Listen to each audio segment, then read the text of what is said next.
میرے لیے اور آپ کے لیے۔ امام فرماتے ہیں ایھا الناس الناس عبید الدنیا، یہ لوگ دنیا کے غلام بن چکے ہیں۔ امام فرماتے ہیں دین ان کی زبانوں تک رکا ہوا ہے، جتنے قدر ان کے ذاتی مفادات ہوں دین کو اسی طرح جوڑ کے لے جاتے ہیں، اپنے ذاتی مفادات کو دین پر مقدم سمجھتے ہیں۔ جب ذاتی مفادات ہے تو دین اور دینداری ختم ہو جاتی ہے، جب تھوڑی سی مشکل آئے تو دینداری ان کی روح سے نکل جاتی ہے۔ میں گزارش کروں تو ترجمہ کر سکتا ہوں، آئیے آپ اور میں بھی کہیں اللہ نہ کرے اس کا شکار ہوں۔ امام فرماتے تھوڑی سی مشکل آتی ہے، اقلت دیانون دیندار کم رہ جاتے ہیں، بے دینی غالب آ جاتی ہے۔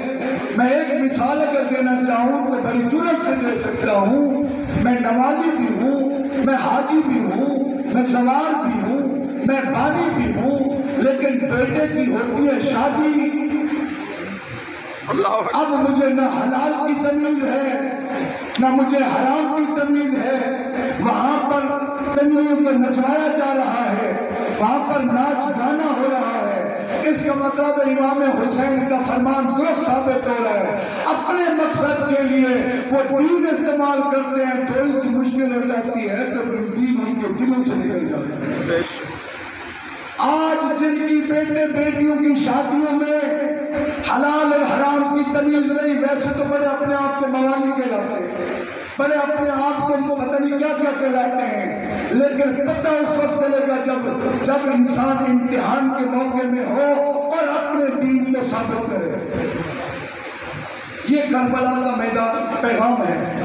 دینداری کبیرہ چھوڑیے، باپ ناراض ہوتا ہے تو ہو جائے، بھائی ناراض ہوتا ہے تو ہو جائے، رشتہ دار ناراض ہوتا ہے تو ہو جائے، دوست ناراض ہوتا ہے تو ہو جائے۔ یاد رکھیے میں اور آپ ایک کوشش کریں، اللہ کامیابی دے گا۔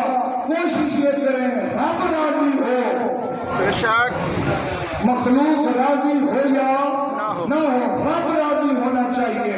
جب رب راضی ہوگا پھر مصطفیٰ راضی ہوگا، پھر مرتضیٰ راضی ہوگا، پھر مجتبیٰ راضی ہوگا، پھر حسین شہید کربلا راضی ہوگا۔